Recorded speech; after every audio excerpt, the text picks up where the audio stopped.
স্বপ্নে আপনি নামাজ পড়ছেন কিংবা বিয়ে করছেন, কি হতে পারে এর অর্থ?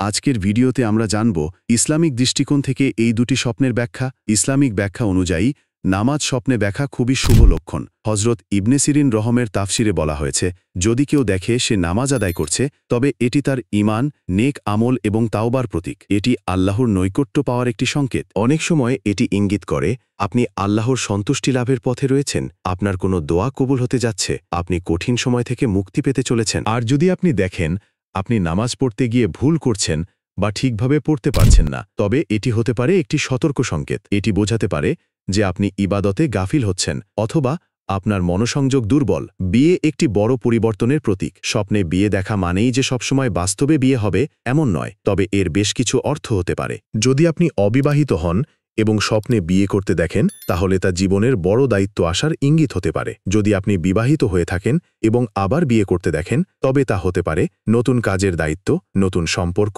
বা সম্পর্কের উন্নয়ন। কখনো কখনো তা ইঙ্গিত করে যে আপনার অবচেতন মন উদ্বিগ্ন বা কিছু নিয়ে চিন্তিত। হাদিস বা তাফসিরে এটি সরাসরি উল্লেখ না থাকলেও ইসলামিক আলিমগণ বলেন, স্বপ্নে বিয়ে করা মানে জীবনের কোনো বড় পরিবর্তন আসতে পারে। ভালো বিয়ে মানে ভালো পরিবর্তন, আর খারাপ বিয়ে মানে সতর্ক হতে হবে। সেগমেন্ট 3, স্বপ্নের ব্যাখ্যা সবসময় 3টি বিষয়ের উপর নির্ভর করে। আপনি স্বপ্নটি কোন অবস্থায় দেখেছেন, ঘুমের কোন সময়, 2 আপনি বাস্তবে কেমন জীবনযাপন করছেন, 3 আপনি স্বপ্নটি দেখে কেমন অনুভব করেছেন। তাই স্বপ্ন দেখে আতঙ্কিত না হয়ে বরং নিজের আমল ঠিক রাখা, বেশি বেশি দোয়া ও ইস্তিগফার করাই হল মুমিনের করণীয়। আল্লাহ তাআলা স্বপ্নের মাধ্যমে অনেক সময় আমাদের সতর্ক করেন, কখনো উৎসাহ দেন। তাই স্বপ্ন দেখার পর বেশি করে দোয়া করুন, কোরআন তিলাওয়াত করুন, নামাজ আদায় করুন, আর সবকিছু আল্লাহর উপর ছেড়ে দিন। ইনশাআল্লাহ কল্যাণই হবে। হে আল্লাহ, আমাদেরকে হেদায়েত দান করুন, আমাদের স্বপ্নগুলোকে কল্যাণময় করে তুলুন। আমিন। ভিডিওটি ভালো লাগলে শেয়ার করতে ভুলবেন না। সাবস্ক্রাইব করুন এমন